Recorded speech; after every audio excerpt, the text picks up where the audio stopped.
warahmatullahi wabarakatuh. Halo teman-teman keluarga mahasiswa sekolah bisnis. Kembali lagi pada sesi suka belajar pada mata kuliah fundamental keuangan dan investasi. Pada sesi ini kita akan membahas tentang valuasi, yaitu the time value of money. Jadi time value of money atau konsep nilai waktu dari uang menjadi dasar dari banyak keputusan keuangan, baik investasi, pinjaman, maupun penilaian aset. Mari kita bahasnya lebih dalam. Nah, jadi time value of money adalah prinsip yang menyatakan bahwa uang yang tersedia sekarang itu lebih berharga daripada jumlah yang sama di masa depan. Kenapa demikian?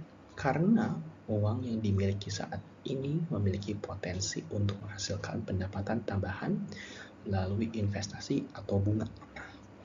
Nah, sebagai contoh, jika Anda mempunyai uang 1 juta di hari ini, Anda dapat menginvestasikannya sekarang dan akan mendapatkan bunga untuk masa depan. Nah, namun kalau Anda menerima hanya 1 juta dengan jangka waktu 1 tahun dari sekarang, kalian akan kehilangan kesempatan untuk menghasilkan pendapatan berupa bunga, gitu, selama satu tahun penuh. Gitu. Nah, kenapa nilai uang sekarang itu lebih berharga? Ada beberapa alasan utamanya. Yang pertama, yang adalah potensi penghasilan. Nah, uang yang dimiliki sekarang itu dapat diinvestasikan untuk menghasilkan bunga atau keuntungan, misalkan untuk menjalankan bisnis gitu. Nah, misalkan kalau dengan contoh tadi, ketika Anda menyimpan uang bernilai 1 juta di deposito, ya, dengan bunga ya 5% per tahun gitu, nah itu akan mendapatkan bunga sebesar 50.000 gitu. Dan nilai ke depannya dalam 1 tahun ke depan Anda akan mendapatkan nilai sebesar 1.050.000 gitu ya. Dibandingkan Anda hanya mendapatkan 1 juta di tahun depan gitu. Yang kedua, jangan lupa ada inflasi. Inflasi itu mengurangi daya beli uang dari waktu ke waktu. Jadi kalau 1 juta kalian akan spend pada hari ini, mungkin saja tidak akan cukup jika kalian spend hal yang sama dengan nilai 1 juta gitu. Misalkan harga telur yang meningkat, karena inflasi, karena kenaikan bahan baku segala macam ya kan. Nah, yang ketiga, ada ketidakpastian masa depan.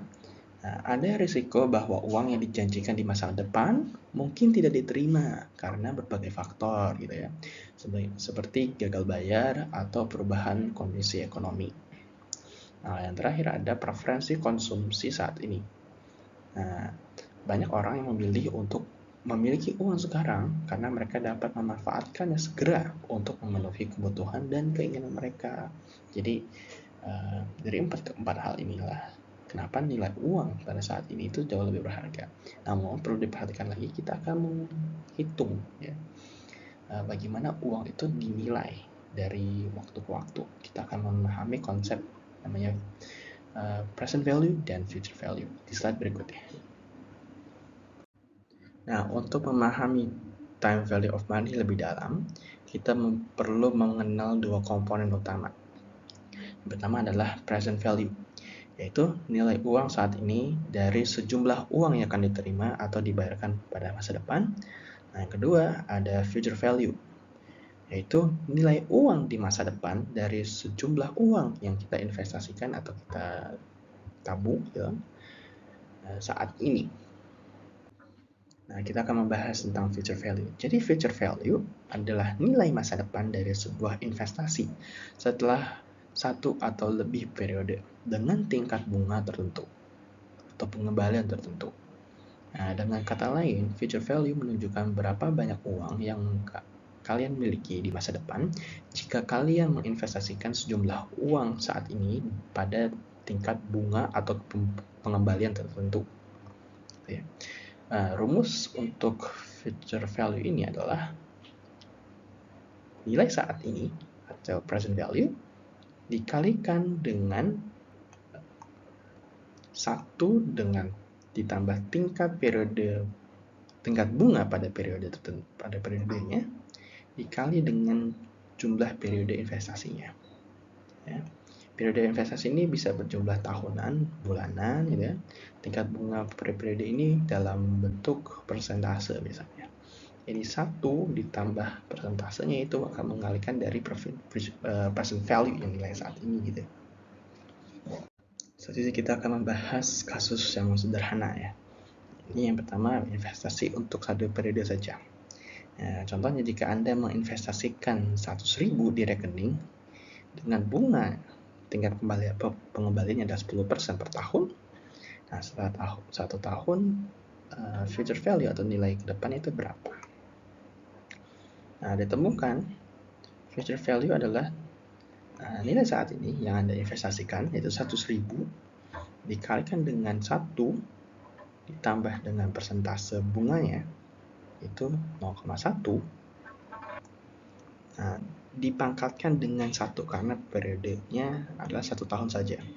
Nah, ini harusnya ada 1 sini tapi tidak kelihatan karena kita tahu bahwa jika satu nilai itu dipangkat dengan 1 dikembalikan nilai itu sendiri gitu ya.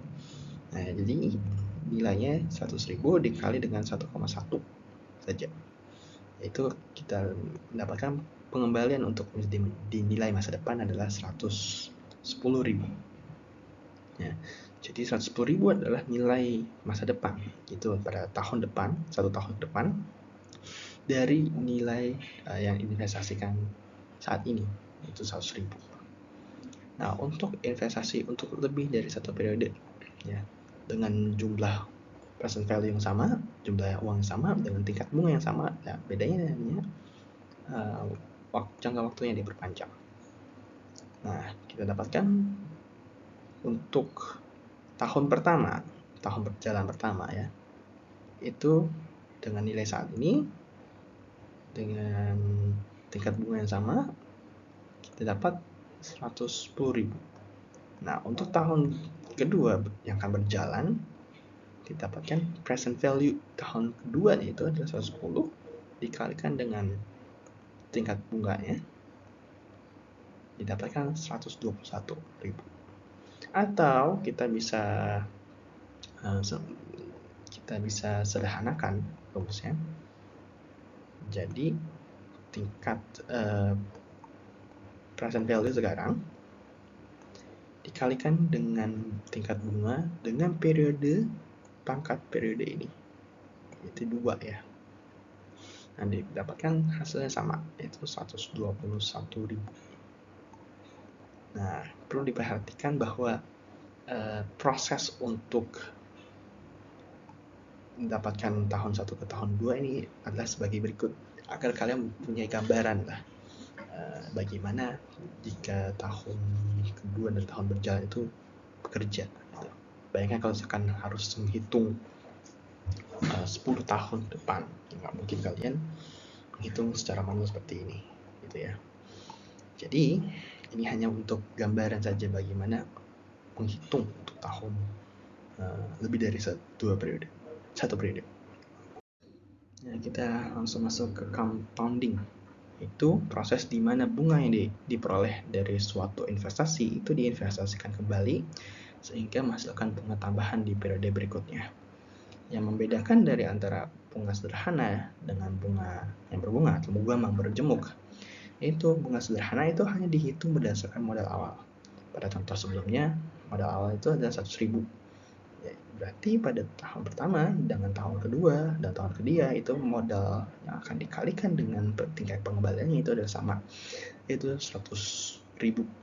Ya, jadi pada contoh yang tadi, pada tingkat pengembalian periode lebih dari 1, itu harusnya bukan 100.000 ya, 110.000 ya, yaitu pada tingkat kedua jika kita menghitung pada bunga sederhana adalah 100.000 saja. Nah, pada bunga berbunga alias bunga majemuk ini mencakup bunga atas modal awal dan bunga yang telah diperoleh dari periode sebelumnya. Oke, jadi yang tadi contoh periodenya lebih dari satu ya, yang 2 tahun. Jadi pada tahun pertama itulah hanyalah modal pokoknya, lalu pada periode kedua itu modal pokok 100.000 dengan tambahan 10.000 atas bunganya. Jadi pengembaliannya adalah 110.000 dikali dengan pengembaliannya, itu 10%. Nah, contohnya, jika kita menginvestasikan 325 dengan tingkat pengembalian 14% selama 2 tahun, diperolehlah pada tahun pertama hanya bunga sederhana saja, simple interest, karena atas pokoknya saja. Jika kita kalikan dengan tingkat pengembaliannya, diperolehlah 370,5. Nah, pada tahun kedua, ini baru dimasukkan modal awal 325 dengan bunganya sebesar kurang lebih 45,5 ya. Nah, lalu dikalikan dengan tingkat pengembaliannya, diperolehlah 422. Nah, kita akan peroleh total bunga dari periode 2 tahun ini itu 97,37, yang terdiri dari bunga sederhana yaitu 91, karena jika kita menginvestasikan 325 di tahun pertama dan mengembalikan 370 dan dilakukan pada periode yang sama, itu akan menghasilkan 45,5 ya. Ya, ini bunga tingkat pengembalian pada tahun pertama gitu, dikalikan dengan 2 saja kayak gitu, itu kita dapatkan 91. Nah, interest on interestnya ini adalah dari bunga 45,5. Nah, ini dikalikan dengan tingkat pengembaliannya, peroleh 6 perak kayak 37 gitu. Nah, ini yang membedakan bunga sederhana dengan bunga majemuk ya. Itu pada dasar perhitungannya hanya modal awalnya saja ya pada tahun ke-0. Nah, untuk compound interest itu hanya campuran dari modal awal dengan akumulasi bunga pada periode sebelumnya. Untuk pertumbuhan investasi, nah, ini akan menggunakan secara linear. Untuk compound interest digunakan secara eksponensial, yaitu dengan pangkat-pangkatan tadi. Nah, contohnya pada bunga sederhana itu bunga tetap pada setiap periode. Nah, untuk compound interest bunga meningkat setiap periode. Bunga meningkat ini maksudnya adalah jika kalian akan menerima bunga dan itu akan investasikan kembali, nah bunga itu selalu meningkat, hasil dari bunga itu selalu meningkat. Itu bukan pada rate-nya, bukan pada persentasenya ya. Setelah kita membahas future value, kita akan membahas pada present value ya. Jadi present value adalah nilai saat ini dari arus kas yang akan diterima di masa depan setelah didiskon menggunakan tingkat bunga tertentu. Nah, dengan kata lain, present value ini menjawab pertanyaan, berapa nilai uang di masa depan jika dihitung dalam nilai hari ini. Nah, rumus dasarnya adalah PV atau present value sama adalah future value atau nilai dari masa depan dibagi dengan tingkat pengembalian, yaitu 1 plus rate ya, tingkat diskontonya atau bunga per periodenya dikali dengan jumlah periode yang akan dihitung. Nah, discounting rate adalah proses menghitung nilai sekarang dari sejumlah uang yang akan diterima di masa depan dengan cara membagi nilai masa depan dengan faktor diskonto. Itu ini ya, 1 plus bunga dibagi dengan R. Itu tingkat pengembaliannya. Ini kebalikan proses ini adalah kebalikan dari compounding atau bunga yang berbunga. Nah, jika tadi pada proses compounding kita menghitung bagaimana uang tumbuh di masa depan, pada discounting kita akan menghitung bagaimana uang di masa depan dikembalikan ke nilai saat ini. Gitu. Nah, discount rate ya. Discount rate adalah tingkat bunga yang digunakan untuk menghitung nilai sekarang dari arus kas di masa depan. Tingkat ini mencerminkan risiko dan biaya peluang atau opportunity cost dari nilai investasi tersebut. Contohnya, jika kalian berharap mendapatkan Rp1.000 dalam 1 tahun, dan tingkat diskontonya adalah 10%, maka nilai PV dari saat ini adalah, langsung saja dihitung. Jika berharap mendapatkan Rp1.000 ya dalam 1 tahun, berarti the future value-nya adalah Rp1.000. Dengan tingkat diskontonya adalah 10%. Ya, ini discountingnya di salah sini. Nah, maka nilai saat ini adalah didapatkan 909,09. Nah, masuk ke metode discounted cash flow. Discounted cash flow digunakan untuk menentukan nilai sekarang dari serangkaian arus kas di masa depan. Nah, discounted cash flow sering digunakan dalam valuasi aset atau proyek investasi. Rumusnya untuk hal ini adalah PV sama dengan gabungan atau jumlah dari CFT atau arus kas pada periode ke T dibagi dengan di tingkat diskonto, yaitu 1 plus R pangkat dengan jumlah periodenya. Ya, ini adalah gabungan dari serangkaian arus kas di masa depan. Nah, discounted cash flow akan kita pelajari pada video berikutnya ya. Dan kita hanya mengintroductionkan saja. Nah, inilah adalah perbandingan present value dengan future value-nya. Pada sisi definisi, jika present value adalah nilai sekarang dari uang di masa depan, nah, future value adalah nilai masa depan dari nilai uang saat ini. Ya. Pada sisi prosesnya, present value itu menggunakan diskonto atau discounting, sedangkan future value itu menggunakan pertumbuhan atau compounding. Nah, rumus yang akan dipakai sini adalah PV sama dengan future value dibagi dengan tingkat diskontonya, yaitu 1 plus R dipangkat dengan periode. Nah, sedangkan untuk future value adalah present value dikalikan dengan tingkat pertumbuhannya, yaitu 1 plus R dipangkat dengan periodenya. Nah, tadi kita sudah menyinggung tentang perbandingan antara present value dan future value. Nah, kita akan melihat jadi rumusnya present value dengan future value itu berhubungan, ada hubungan timbal baliknya.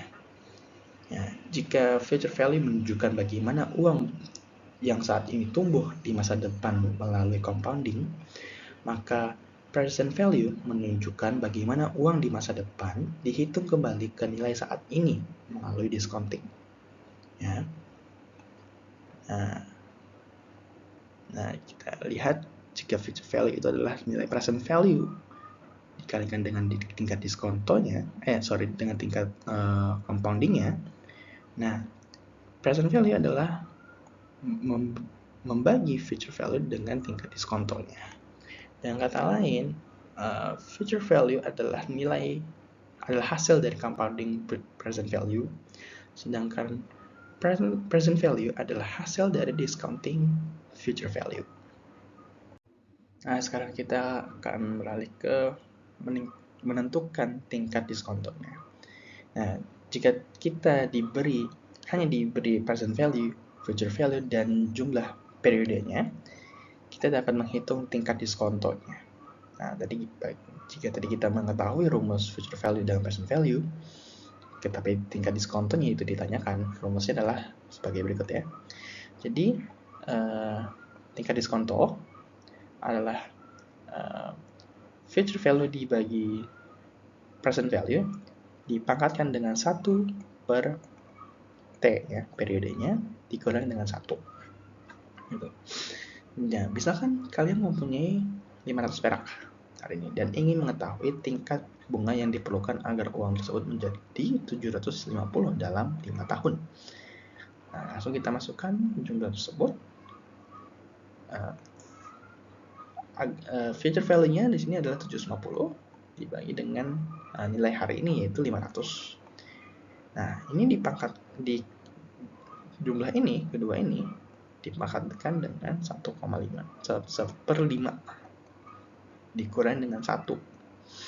Nah, diperoleh nilai 0,08 atau tingkat diskontonya adalah 8,45 seperti itu.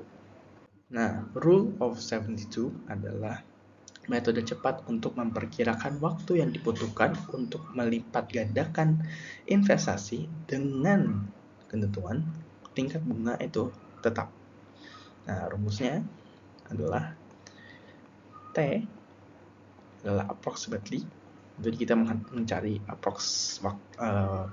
total waktunya 72 ya, jelas-jelas namanya rule of 72 gitu ya, dibagi dengan tingkat bunga tahunan ya. Nah, contohnya jika tingkat bunga tahunan adalah 8%, maka waktu untuk dibutuhkan untuk melipat gandakan investasi adalah langsung aja 72 dibagi dengan 8%. 8 saja ya, bukan persen ya. Dihasilkan waktunya adalah 9 tahun. Nah, untuk menentukan jumlah periode ya, jika kita hanya diberikan PV, FV, dan tingkat diskontonya saja ya, kita dapat menghitung jumlah periode menggunakan rumus ini. Nah, periodenya adalah ln dari PFV dibagi dengan PV dibagi dengan ln dari 1 plus R. Oke. Nah, misalkan kalian ingin mengetahui berapa lama waktu yang diperlukan untuk mengubah 500 menjadi 1000 dengan tingkat bunga tahunan adalah 10%. Kita bisa hitung pada masukkan ke rumus ini, yaitu ln 1000 dibagi 50, atau di sini adalah 2, ln dari 2 dibagi dengan ln dari 1 plus 0,1. Nah, diperolehlah setelah menggunakan kalkulator, diperolehlah nilai 7,27 tahun. 7,27 tahun ya. Nah, inilah akhir dari sesi dari time value of money. Pada sesi ini kita tadi sudah membahas definisi dari time value of money, contoh-contoh dari time value of money, ada future value, present value ya, dan bagaimana perhitungannya akan dilakukan. Nah, jika kalian ada pertanyaan, silakan langsung email saja di sini ya. Dan semoga kalian bisa memahami materi perkuliahan ini walaupun memang cukup singkat, karena itu sebenarnya yang paling penting aja materinya. Oke, terima kasih. Wassalamualaikum warahmatullahi wabarakatuh.